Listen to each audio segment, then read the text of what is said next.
ꯑꯍꯥꯟꯕꯃꯛꯇꯗ ꯃꯅꯤꯄꯨꯔꯤ ꯅꯥꯎ ꯁꯨꯃꯥꯔꯤ YouTube channel ꯑꯁꯤꯗ ꯋꯥꯔꯤ ꯇꯥꯕꯤꯔꯤꯕ ꯑꯃꯗꯤ ꯌꯦꯡꯕꯤꯔꯤꯕ ꯈꯨꯗꯤꯡꯃꯛꯄꯨ ꯕꯤꯁꯥꯟꯇ ꯄꯨꯈ꯭ꯔꯝꯕꯝꯅ ꯇꯔꯥꯝ ꯅꯣꯛꯆꯕꯒ ꯂꯣꯏꯅꯅ ꯏꯀꯣꯛꯅꯣꯅ ꯈꯨꯔꯨꯝꯖꯔꯤ꯫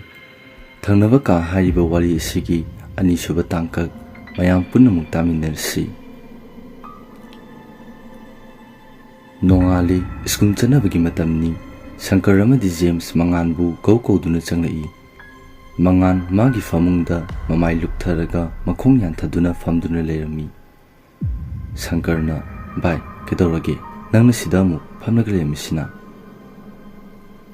ꯃꯉꯥꯟ ꯁꯪꯀꯔꯅ ꯀꯧꯔꯛꯄꯗꯨꯗ ꯃꯁꯥꯗꯨ ꯏꯈꯪ ꯈꯪꯅ ꯍꯥꯏꯔꯛꯏ, "ꯍꯥ, ꯀꯩꯗꯧꯔꯒꯦ?" ꯖꯦꯝꯁꯅ, "ꯍꯣ, ꯁꯤꯗ ꯑꯃꯨꯛ ꯐꯝꯂꯒ ꯂꯩꯔꯝꯃꯤꯁꯤ ꯀꯔꯤ ꯇꯧꯔꯒꯦ ꯍꯥꯏꯕ?" ꯃꯉꯥꯟꯅ, "ꯀꯩꯁꯨ ꯇꯧꯗꯦꯗ, ꯁꯨꯝ ꯐꯝꯕꯅꯤ." ꯁꯪꯀꯔꯅ, "ꯊꯦꯡꯉꯦ, ꯂꯥꯛꯑꯣ ꯆꯠꯂꯁꯤ." ꯃꯉꯥꯟꯁꯨ ꯍꯣꯏ ꯍꯥꯏꯗꯨꯅ ꯊꯣꯛꯂꯛꯏ꯫ ꯀ꯭ꯂꯥꯁ ꯇꯧꯔꯤꯉꯩꯗꯁꯨ ꯃꯉꯥꯟ ꯋꯥꯈꯜ ꯑꯃꯗ ꯇꯥꯎꯗꯨꯅ ꯂꯩꯔꯤ꯫ ꯍꯥꯐ ꯃꯇꯝꯅꯤ꯫ ꯁꯪꯀꯔꯅ, "ꯚꯥꯏ, ꯀꯩꯗꯧꯔꯒꯦ? ꯅꯪ ꯅꯁꯥꯗꯨ ꯏꯅꯨꯡ ꯅꯨꯡꯉꯥꯏꯇꯕ ꯃꯥꯜꯂꯦ, ꯀꯔꯤ ꯇꯧꯕ ꯌꯥꯎꯒꯦ?" ꯃꯉꯥꯟꯅ, "ꯀꯩꯁꯨ ꯇꯧꯗꯦꯗ, ꯑꯗꯣ ꯚꯥꯏ, ꯉꯔꯥꯡꯗꯤ ꯑꯩꯒꯤ ꯃꯪꯗ ꯅꯨꯄꯤ ꯑꯃꯒꯤ ꯈꯣꯟꯖꯦꯜꯗ ꯃꯐꯝꯗꯨꯗ ꯂꯩꯕ ꯌꯥꯔꯣꯏ, ꯂꯩꯔꯕꯗꯤ ꯍꯥꯠꯀꯅꯤ ꯍꯥꯏꯗꯨꯅ ꯍꯥꯏꯔꯝꯃꯤ." ꯁꯪꯀꯔꯅ, "ꯚꯥꯏ, ꯀꯩꯁꯨꯝꯇ ꯈꯜꯂꯨꯅꯨꯗ, ꯃꯀꯨꯃꯪ ꯑꯣꯏꯔꯤꯅꯤ." ꯃꯉꯥꯟꯅ, "ꯑꯗꯨ ꯑꯣꯏꯔꯁꯨ ꯚꯥꯏ, ꯈꯣꯟꯖꯦꯜꯗꯨꯅ ꯑꯩꯕꯨ ꯆꯤꯡꯅꯕ ꯑꯀꯤꯕ ꯀꯌꯥ ꯑꯃꯗꯤ ꯄꯣꯛꯍꯜꯂꯤ." ꯖꯦꯝꯁꯅ, "ꯑꯗꯨꯗꯤ ꯅꯪꯅ ꯄꯪꯈꯟ ꯈꯟꯖꯟꯕ ꯑꯣꯏꯔꯤꯅꯤ." ꯑꯁꯨꯝꯅ ꯁꯪꯀꯔꯒ ꯖꯦꯝꯁꯀꯅ ꯃꯉꯥꯟꯕꯨ ꯊꯦꯝꯖꯤꯟꯕꯤꯔꯤ꯫ ꯀ꯭ꯂꯥꯁ ꯂꯣꯏꯔꯗꯨꯅ ꯃꯈꯣꯏꯁꯨ ꯍꯜꯂꯛꯂꯦ꯫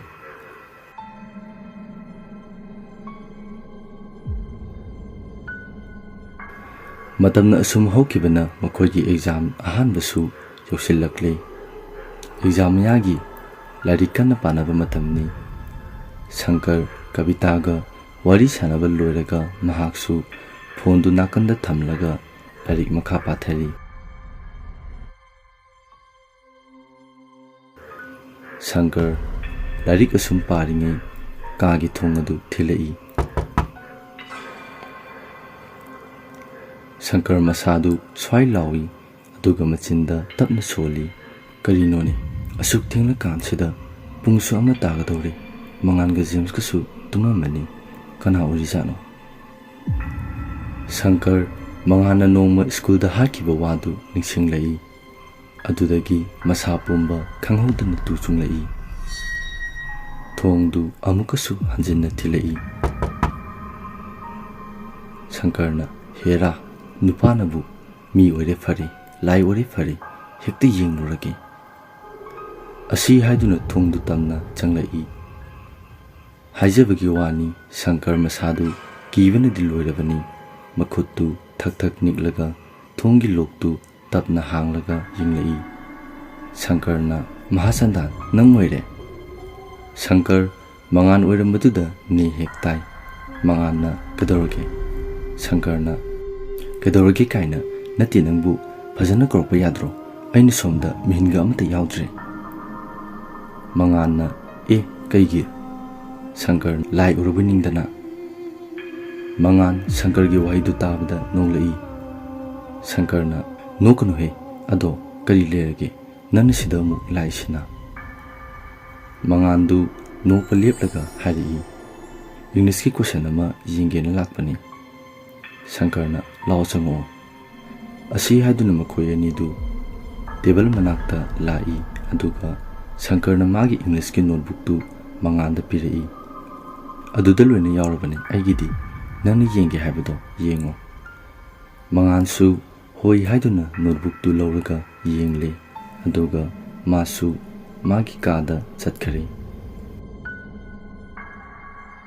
ꯃꯉꯥꯟ ꯃꯥꯒꯤ ꯀꯥ ꯇꯝꯅ ꯑꯁꯨꯝ ꯂꯥꯛꯄꯗ ꯀꯥꯒꯤ ꯊꯣꯡ ꯑꯗꯨ ꯍꯥꯡꯗꯨꯅ ꯂꯩꯔꯝꯃꯤ꯫ ꯃꯉꯥꯟꯅ, "ꯑꯦ, ꯀꯔꯤꯅꯣꯅꯦ? ꯑꯩꯕꯨ ꯉꯁꯥꯏ ꯂꯣꯜꯂꯒ ꯊꯝꯂꯝꯕꯅꯤ, ꯀꯔꯤꯅꯣ ꯑꯃꯨꯛ ꯍꯥꯡꯂꯒ ꯂꯩꯔꯝꯃꯤꯁꯤꯅ?" ꯃꯉꯥꯟ ꯋꯥꯈꯜ ꯉꯥꯏꯍꯥꯛ ꯈꯜꯂꯤ, ꯑꯗꯨꯗꯒꯤ ꯃꯥꯅ ꯀꯥꯎꯕ ꯑꯣꯏꯔꯝꯅꯤ ꯈꯜꯂꯗꯨꯅ ꯀꯥꯗ ꯆꯪꯂꯛꯂꯦ, ꯑꯗꯨꯒ ꯂꯥꯏꯔꯤꯛ ꯉꯥꯏꯍꯥꯛ ꯄꯥꯔꯝꯂꯒ ꯇꯨꯝꯊꯈ꯭ꯔꯦ꯫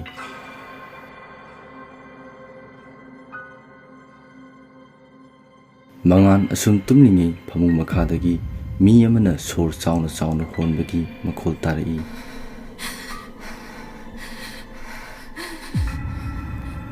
makhol du tabadagi tumlambadu mitsinglai mangan masada akiba phori ngaihak leibaga kangkhalladu haidok tuna kanga makhada kana leibnu haiduna yinglai adubu kana suliramde kana suliramdabadagi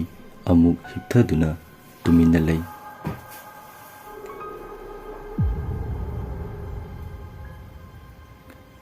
mangan wakhalda khalli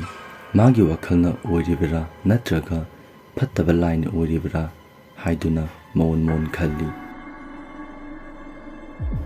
asumna wakhal kaya khanna ahingduma aduma khawkhre nomanini lebaga exam su thawa hore asum leptana tharakpana exam aroiba thagadabagi noma watlingegi numidangdani mangan masadu lok tobagi ngamda larik paringida kagi thongadu thilai mangan masadu complete khangni Rajena ibungo mangan nang mamala ini thongje muta hangu mangana hoi mama asi haiduna mangan thongdu hangi mangana kelege mama changbiro Rajen su hoi haiduna changlai mangana se mama sida phamo Rajen mangana piriba phidaduda phamthai aduga hari karisu leitida nang nasa ngamdi haibduda mamana guli leirubani sesi losilu asi haiduna guli du pi mangana leirudrasu yarasida mama Rajena yadi parikha manung sida nahanbaga yadi ko nati nangbu chak isinga sarabo mangana chaji mama sankarna punna thongagena thongkibane Rajena ho phare adona khoigi exam di karam kanda logadoriba mangana hayeng logaduni mama wari sanaringai Shankar ga James kadu kada changlai Shankarna mama lamiro Rajena hoi bungo James na chak sindi charbo mama Rajena sare thengine nakhoi su sana batawrone Shankarna hoi mama Rajena phare adudi nang mama amuk chalukhige phajana lamino ko asi haiduna Rajen su thokhare Shankar manganda asumna hari bai thengi chaksana batawrasi larik to chak tolaga amuk parasi asumna mangan James amadi Shankar makhoi ahum chak punna chaminare aduga mangangi kada masu masangamdabanina larik tu punna paminare matam khara lebaga exam dusu haidorakli mangana topper lakli aduga Shankar ga James kana first division da lakli exam loibagi nonganbada Kavita hoiga koi bichalusi hainaduna Kavita hoi lakpangairi mangana as bai aidi koi bichakani na torise hainarudoribo Shankarna kaigi akhoini somda chaminaba phanggadorena harauri aduga nangna hainarudoriba mangana kamai hainagadunu khangnabisu natana Shankarna bai khangnaba hairaga kenum nijinge Kavita na haibadadi Vidyana nangse thamusena nusijaina hai mangana aduga karigi madi aingonda hairaktriba James na haigada nangna haidana nupiduna kamaina nongonda nusi hairakadunu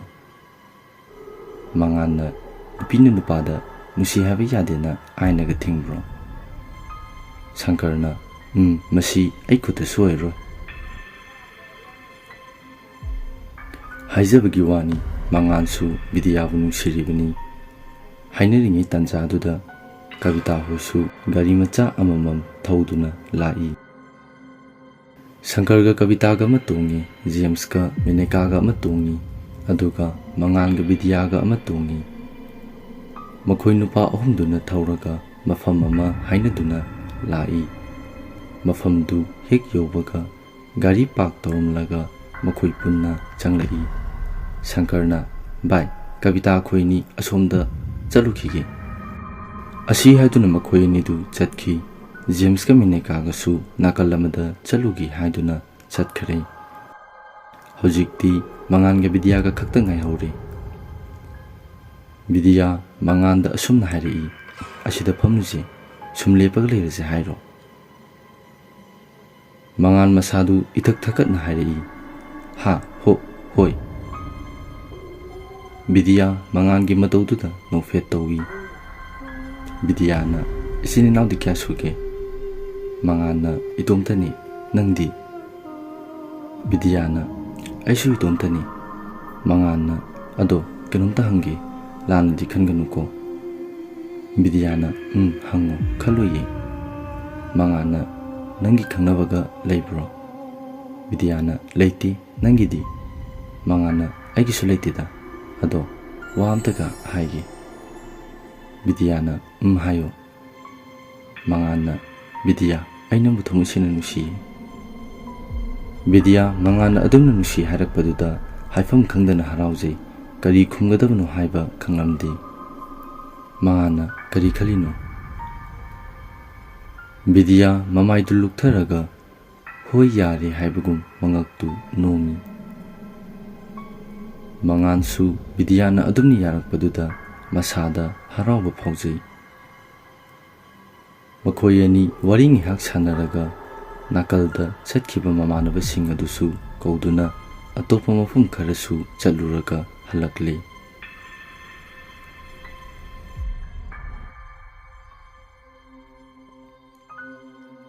noma numidang ama mangan asum tumlingai thangnaba kadudagi nupi amagi khonjelda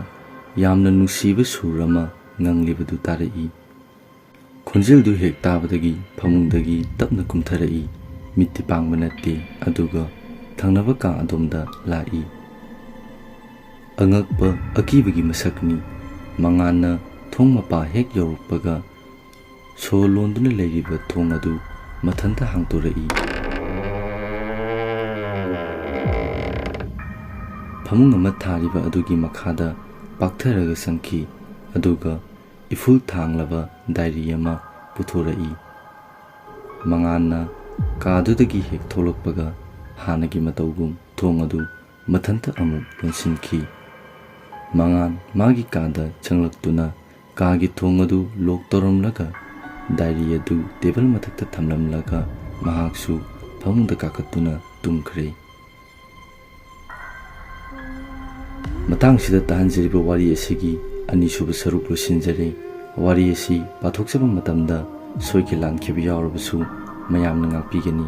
mayambu amuka hanna ikoknona khurumjari